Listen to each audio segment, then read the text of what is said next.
Welcome to a special edition of Gospel Truth with Andrew Wommack, a teaching ministry that focuses on God's unconditional love and grace. On today's broadcast, in celebration of Black History Month, Andrew is joined by David and Tim Barton as they discuss the numerous Black heroes of America. History is a lot more diverse than we realize.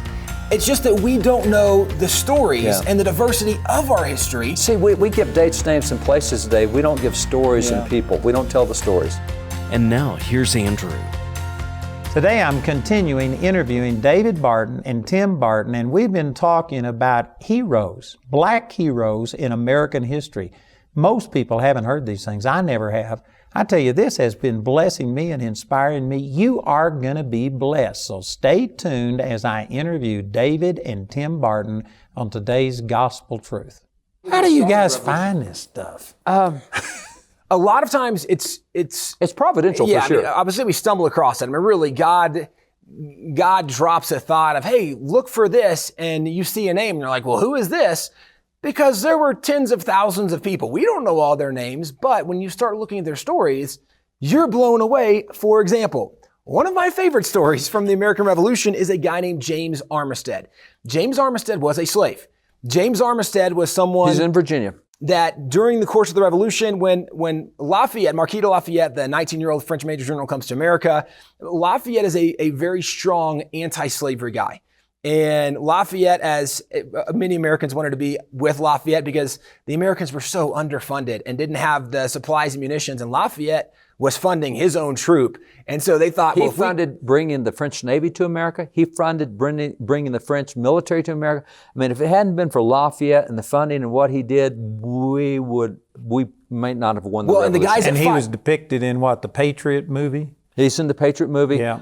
He's in several movies. He is just a superb guy. He was 19 years old. So a 19-year-old general, he was one of Washington's top generals, just a good guy. Well, and so people did want to be with him. He was reported to be a really great guy, but financially, that was probably also an incentive that we actually would have guns and bullets that would be great to fight a war with. Well, one of the guys who ended up being with him was James Armistead. James at the time was a slave, but James' master had told him, if you fight, several people in southern states would do this, right? If you would fight in the revolution, then you can have your freedom at the end, because ultimately they wanted to win freedom for America. So he was told by his master, if you fight, you can have your freedom at the end. So James goes and he fights. He's teamed up with Lafayette, and Lafayette tells James, looking at the American Revolution, he says, the Americans are so outmatched. They don't have the guns, the supplies, the munitions. This is really not going to be good. And in the course of their conversation, the idea comes up, what we really need is better intel on the British. We need to know where they're going and when they're going to be and how many men, because if we had better intelligence, we might be able to fight against them. And so James volunteers to go as a spy in the British camp, but he's going to pretend to be an escaped slave. So getting away from the Americans and joining the British, because at the time, both the British and the Americans were telling the slaves, hey, if you fight for us, we'll give you freedom. And so he said, I'll just pretend like I'm going, defecting to the British. So he goes to the British camp and starts serving in the British camp, but he's listening, trying to gather as much intel as he can. He's sending word back to get to Lafayette, who's giving word on to Washington. Well, while he's in the camp, he does such a good job serving that the officers in the camp saw him serving and thought, now, a guy that good shouldn't be serving common men. He should be serving the officers. So he was brought in and became the personal assistant to the officers, actually. Drum roll, here, a little suspense. Became the assistant of Benedict Arnold, who was the famous American traitor. The famous traitor has now got a spy from the other side that's in his camp. The spy has a spy. The spy has a spy. So Armistead is in the officer's tent hearing all of the plans. Arnold is one of the top generals, and he's with all the other generals. They're making plans on all the battles, and James is hearing all this and registering it away. So James is getting information back to the Americans. The Americans are now able to start gathering people in the right places at the right times, and the British recognize this isn't good, that the Americans are actually winning some of these battles, some of these skirmishes. And the British officers were smart enough to go, what we need is to figure out what the Americans are really doing. We need someone that can go and find out what's happening in the American camp. Where are they going to go? Because we just need to squash this whole thing. But the question came up, well, who are we going to send to the American camp? And they turned to James Armistead. They said, James, we have a favor to ask you, right? And I mean, you can just imagine how this probably played out. And James is probably, oh, guys, don't send me back. I hate the Americans. Right? Don't send me back. And the British officers tell him, we'll consider it a personal favor. We will take care of you, right? We will take such good care of you if you'll do this for us. So he agrees to go to the American camp and spy for the British. Now, he's just pretending to spy for the British. He's actually spying for the Americans. He's the first double spy in American history. James Armistead is credited with helping get some of the intelligence. The last major battle of the Revolution was the Battle of Yorktown, where we defeated Cornwallis. James Armistead is credited with getting some of that intelligence that went to Washington that allowed us to bottle up Cornwallis and win the Revolution. What's huge. He's given the bad information to the British to good information to Americans. We give them bad information, get them in the wrong place. We get to that wrong place. That's awesome, man. Pivotal role right there. And what's huge is, right, you can make a very strong argument that the Americans never could have defeated Cornwallis had it not been for James Armistead, which then makes the American Revolution super interesting. Because if you look at when did the American Revolution really start? Well, the Boston Massacre is what a lot of people would credit with stirring up a lot of the frustration of the Americans. Well, who was the first person killed at the Boston Massacre? Crispus Attucks, who was a black man who had escaped from slavery and now was fighting against the British, very, very frustrated. So the revolution starts with the death of a black man. The revolution is concluded because of the work of a black man. Arguably, without black Americans, the revolution never takes place and would not have happened the way it did. We wouldn't have had the victory, arguably, had it not been for the role of many of these heroes. But to your point, when saying he was from Virginia, what became interesting is Lafayette does give him credit for getting the intel and helping come up with what we did to defeat Cornwallis. So Lafayette is, when he is leaving America, George Washington says, Lafayette, you've done so much. There's no way we could fully repay you. Is there anything we can do? And this is such a cool thought because Lafayette says, well, I want a bucket. We offered him several 100,000 acres of land in America because there's no way to pay him. We didn't have the cash. He's the one who funded us, but we will give you a huge place in America, hundreds of thousands of acres. And Lafayette said, no, the only thing I want is a bucket of dirt. And you think, why did you want a bucket of dirt? He says, because that's free dirt and I want to take freedom back to France, which was his thought. Now, that's all his payment was a bucket of free soil. What's also really cool is Lafayette adopts Armistead. So James Armistead's name becomes James Armistead Lafayette. So James is now a free guy, except the laws of Virginia said that his master was now no longer allowed to free him. So Lafayette wrote to the legislature and said, you are the dumbest bunch of whatevers, right? The only reason you are free is because of this man. You give this man his freedom. And the legislature took a vote and they voted to go ahead and grant him his freedom. Now consider that. Owners couldn't free their slaves. The legislature had to individually free slaves. I mentioned that At least in the state of Virginia, that's the way it was in this situation. Virginia's a weird state, but I mentioned Robert Carter had the 700 slaves freed when he became a Christian, Great Awakening. 70 years later, the slaves still weren't free because the state of Virginia wouldn't let it go through. Now, so it is the coolest part about the James Armistead story was it 1820? 1824. 1824. Why don't you finish this part? 1824. Lafayette is an old man, and Lafayette is a hero in America. He's like up there with George Washington, Ben Franklin. And so Lafayette is now old, elderly. He knows that if he's going to see his friends in America, he's got to go do it. And so he gets to America on his farewell tour. And as he goes through, and I mean in America, he's been the hero of all the kids in textbooks since the American Revolution. They all talk about Lafayette. And so everywhere he went in America, along the roads, people were lined up shoulder to shoulder, really deep, and it was just cheering crowds. And I don't know that we can imagine the high percentage of the nation that turned out to see him. It's massive crowds. And as he's going through Richmond, he hadn't been here in 40 years. He's going through Richmond, he looks up and he sees James Armistead 40 years later, crossed the crowd, pointed at him, stopped his the caravan was going. Caravan's going, the parade, stopped the parade, ran over there, grabbed and hugged. I mean, it's just such a good picture of stuff we don't, and so after he embraced James, he invites James to come back with him. That's right. And finish this parade and caravan right at a position of honor. Because, right, Lafayette's recognizing, no, bro, without you, right, without what you did, America never would have happened. I wouldn't be celebrated. You get up here with me. So literally this is the hero who's being honored even by Lafayette 40 years later in the midst of this parade. Let me throw in another fun story, American Revolution. It's another intrigue kind of story. In the early part of the Revolution, man, we were just getting our tail kicked by the British. We didn't win battles along the early parts hardly at all. We won some, but not many. And so we get in the situation of where the American second in command has been captured by the British. And we really need our second in command because we're just not a military people. And so the deal is, if you're going to get the second in command, you need to have a prisoner exchange, which means we need their second in command. And so we found out where their second in command is, and Colonel Charles Barton out of Rhode Island area, he comes up with a plan. It's kind of the first SEAL team mission. Now, it's significant also where the British second in command was, because he's more or less on an island surrounded by the British fleet. It's in Rhode Island. It is a island with a fortress on the island, surrounded by the entire British fleet. And so William Barton has got this thing. Yeah, so Colonel Barton calls the troops in and says, guys. Is this any relative to you?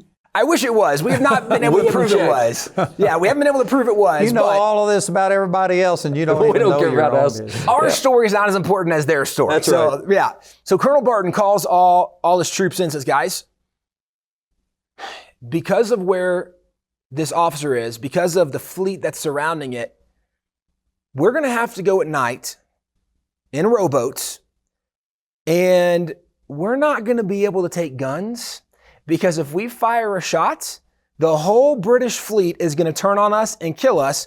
So we have to go in under radar, right? No guns. He says, and because of this, I'm not going to demand anybody go. I only want volunteers. So I would like to ask for anybody who wants to go with me. I need 40 guys to pull off the mission. We're going to do this mission. So of the 40 guys, 20 white guys volunteered and 20 black guys volunteered.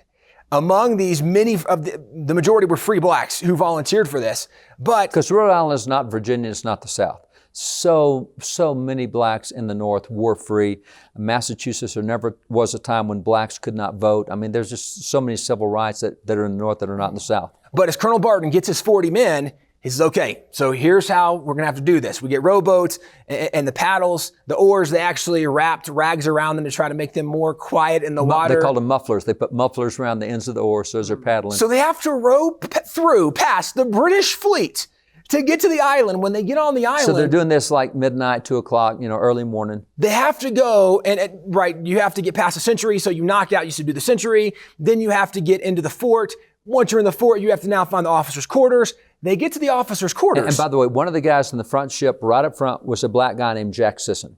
So Jack Sisson is right up in the front rowboat. He's helping lead all these boats that are going through. And apparently Jack Sisson was a man of great stature, right? Maybe some kind of NFL linebacker today, some big old boy. And so they get to the officers' quarters. And well, they first knock out all the British guards because the British didn't think anybody would try something this audacious. And so they knock out all the British guards, get them all tied up, and then they go to the officers' quarters because that's where the general is. The second in command of the British is back there, and they got to get him. But when they get there, the door is bolted from the inside. And they go oak barricade on the inside. They realize, right, we don't have time to wait for him to wake up and come out. We can't just knock. If he sounds any kind of alarm, the rest of the British troops are going to come on us. We got to get in there quick. And as they're trying to resolve, how do we get through this door, Jack Sisson just tells everybody to get out of his way. Jack Sisson, like a true football player, lowered his head and shoulder and charged the door. He hits the door, knocks the door off the hinges. Those steel hinges, those cast hinges. Breaks the door to the inside. When he gets inside, he continues running on, finds the British officer. There's a couple different reports. He subdued the officer. One says that he open hand smacked him. One says he punched him. Either way, one hit and the officer was out. He knocked him out. It then says that he picked him up and threw him on his shoulder and told the troops, all right, guys, let's go back to the boats. And he led all the men back to the boat carrying the officer. Wow. They get back. They're able to get off the island, get back. They work out the prisoner of war exchange. None of this, right, in theory could have happened without Jack Sisson, who is certainly a hero in the midst of this. But this is where when we start studying history and we're just reading the stories, you realize that history is a lot more diverse than we realize. It's just that we don't know the stories and the diversity of our history. See, we give dates, names, and places today. We don't give stories and people. We don't tell the stories. You know, let me take a little break here and just say, how did history get to where it is just facts and things like this and not stories like this? What's happened to our education? There's a couple of things. Quite frankly, if I am evolving, there's nothing I can learn from 100 years ago. I mean, tell me anybody 100 years ago that had smart devices, that had any electronics, that had cars, I can't learn anything from them. And so if you're always evolving in your mentality, there's nothing you can ever learn from history. Now, I believe that principles never change across time, and the principles always apply. The technology is different, but we fight the same issues, the same greed, the Human same corruption. nature doesn't change. It doesn't change. Right? Biblical principles don't change. And this history kind of acts as an anchor that holds you from just going off on these tangents. That's right. But because if you believe that human nature doesn't change, then I can learn from history. Now, if you believe that human nature changes, why don't we become socialists? Because every nation's done it's always done it wrong. We'll get it right this time because we've evolved further than they have. And I'll say, no, you'll get it wrong this time because you're applying principles that never work. You can tell me the principles of gravity evolve, but when you jump off the Empire State Building, you're still going to die when you hit the ground. They didn't evolve. And so history comes from the viewpoint that you can learn from the past because things don't, technology changes, but principles don't. And therefore I can learn from the good and the bad and the ugly. I can see what things don't work, I can see what things do work, and I can have heroes. And for me, I've got a lot of black heroes because I love their character. I love their strength. I love their courage and fortitude. I love the fact that Lemuel Haynes, who is the first black man to ever receive a degree of higher education in America, he's the first black man to have a sermon published in America. This guy right here, he was one of the Minutemen under George Washington. Are those an actual sermon? Those are actual sermons from Lemuel Haynes, signed by Lemuel Haynes at the top. So you aren't just saying these things. No. You got documentation. You can read this. I read this. And Lemuel Haynes, this guy right here, and by the way, this picture, here he is in the pulpit. Now this is from the founding era. This is from back in the 1780s, thereabouts.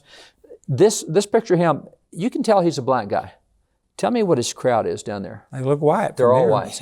He, as often happened many times in New England, the black preachers, white crowds, that was no problem, no issue at all. They didn't have the racism like we often think of in the South. You know what you're saying, though? It's just completely different than the vast majority of people's opinion. They believe everything was total racist, that we blacks... oversimplify. We simplify. We also generally only learn the history from like the South Carolina perspective. Yeah. Where there were some really awful, terrible things that happened in the South. I know there were. And I mean, you aren't denying that there was a lot of oppression. But we pretend like that's all there was, instead of going, no, there was a lot more to this story. And one of the cool things that we also have are... let me finish with Haynes real quick, because here's Haynes as a preacher, and I mean, he's done so many things. As a matter of fact, in his churches on George Washington's birthday, he preached a sermon about George Washington, his commander-in-chief.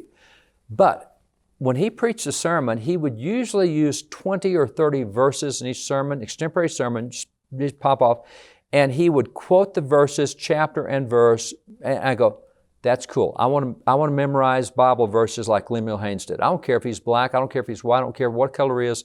I can learn from Lemuel Haynes. And so memorizing Bible verses like he did, where that in any meeting where he was talking, he could bring up Bible verses on any subject under the sun. I'm going, no, that's a cool guy. You know, for me, that's something I can emulate.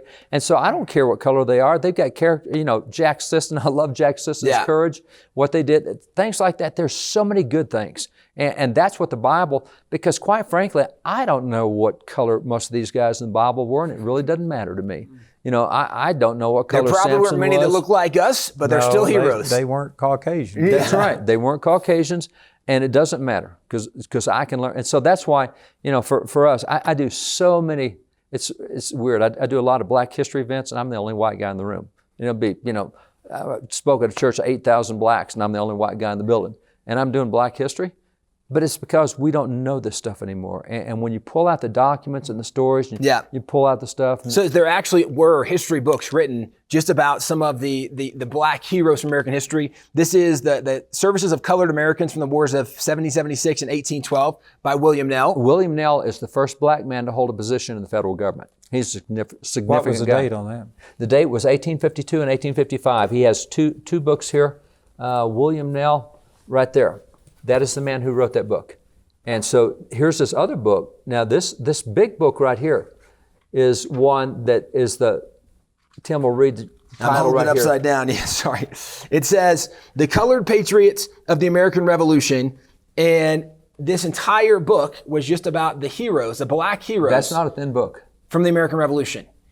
Now, when was that published? 1855. This was 1855. 1852 on this, and then he blew it up into a big book, and this was 1812 and 1776. 1855, he blew it up and said, look at all the black heroes we have. We used to know these guys. We have a lot of school textbooks from back in the 1800s that show, for example, that the hero of Bunker Hill, the Battle of Bunker Hill, was a black man, Peter Salem. He's right in there in the painting. Nobody ever pays attention to him today at all. So you say that this was in the original schools. It was in schools. Kids studied this. So is this back when they started really, the conflict over slavery? No. 50s, is that when it was extracted from the schools? When was it taken out of the schools? And by the way, this is the guy we're talking about. Peter Salem right here is the guy credited with saving hundreds of lives at the Battle of Bunker Hill, taking down the British leadership. We studied him in school books. He was featured pictures throughout school books. It changed in 1902, actually 1901, 1902. So even up through the Civil War, people knew these black heroes. Well, and this was one of the things that a lot of the abolitionists wanted to promote, right? Was one of the arguments with slavery and racism has long been is that blacks are not as smart, they're not as developed, they're not as evolved, they can never do what we can do. And so part of what the abolitionists did is said, guys, let me just show you a few heroes. And this was something that a lot of Americans knew because abolitionists were working so hard to help get that message out there. And so this was very much common knowledge in much of America up to the Civil War period and even long after that. Well, let me ask you, was it in the school systems in the South? Because again, the South were The South is a little different situation. It was in American school books, and the South often had their own primers, just like there's what's called the Slave Bible. The Slave Bible was used in the South. It was the Bible given to slaves, except it took out the book of Exodus and the Exodus story, and it took out all the anti-slavery stuff. So they edited stuff in the South. But see this here, this is a book done well after the Civil War. This is a Civil War guy, a black guy here, Joe Wilson. And this is a book just on the black heroes of the Civil War and the American Revolution. That's got to be hundreds of pages. It's probably 500 pages in here. This is not we knew this. That's why it was in textbooks. But the change came in 1901 with this set. Now, there's actually 5 volumes in this set. We only brought 1 volume. But you can read it. It says the history of the American people, Woodrow Wilson. Woodrow Wilson wrote that in 1901. And he said, here's the story of the American people. 5 volumes. But before he was president, he was a professor. But because of this work, it was a 5-volume set, as you're mentioning. Because of this, he began to get a lot of attention. And people said, this guy's so smart. Look what he did. Actually, there was a university who said, we think we'd like to have you as our president. It was Yale University. And it was, no, it was Princeton. Princeton. I knew that. In New Jersey, it was the first time that Princeton had a president who was not a pastor over their university. He's the first guy to head Princeton that's not a clergyman. Now, what is significant? Woodrow Wilson became known to be a very racist person, very, very racist. Under the Woodrow Wilson administration, when he was president, you had the rebirth of the KKK. Woodrow Wilson, many of his staff members' administration were out marching in the KKK marches through Washington, D.C. So he is supporting this. In fact, showed the very first ever film in the White House. He had 2 viewings of it, and it was The Birth of a Nation. This was done using this film as a recruiting film for the KKK. And he showed in the White House. A recruiting film for the KKK in the White House.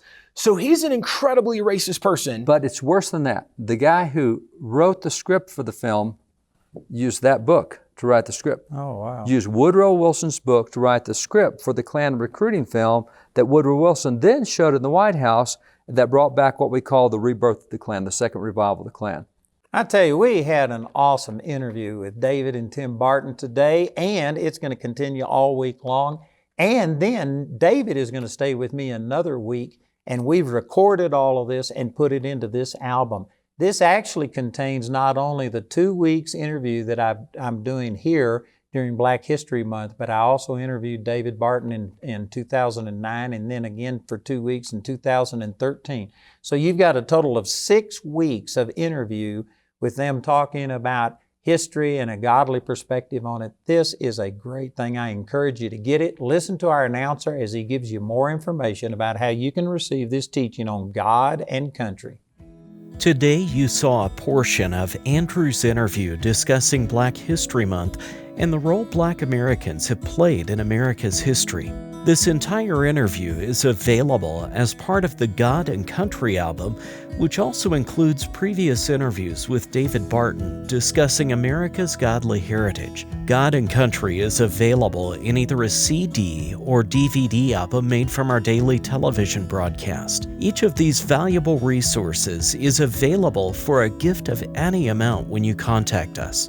We want to say a special thank you to the grace partners of Andrew Wommack Ministries. Your gifts make it possible to put free ministry materials into the hands of many people in need. If you're not already a grace partner, we ask you to pray about becoming one today. You can become a grace partner or order resources through our website at awmi.net. While there, you can discover more product details and download additional free resources. Or call our helpline Monday through Friday from 4:30 a.m. to 9:30 p.m. Mountain Time at 719-635-1111. To write us, use the address on your screen. We appreciate your generosity and hope to hear from you today. I want to encourage you to check out a brand new program that we created at Gospel Truth TV. This is an original program with Tony Dungy and James Brown. They're both at the top of their game. Tony is an award-winning, Super Bowl-winning coach. James Brown is at the top of his game announcing sports things. I mean, they are awesome men. They do an interview on Beyond the Game with JB and Tony is what we've entitled it.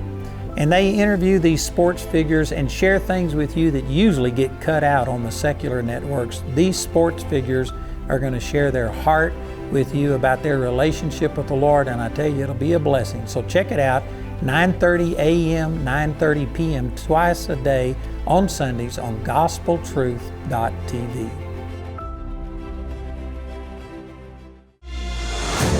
When I went to men's advance, just being in the room with lots of men of God is so powerful. You can't help but just feel just the power in the room. That's my favorite thing, the fellowship, to have so many men lift up their hands and praise God. To me, it's that passion that gets reignited. Anytime that you're around a group of guys, man, it's where you have great speakers, men come together, where they get inspired to be the men that God created them to be, husbands, fathers, sons. And it's pretty powerful. Ready to get more out of God's Word than ever before? We gladly announce the Andrew Wommack Living Commentary.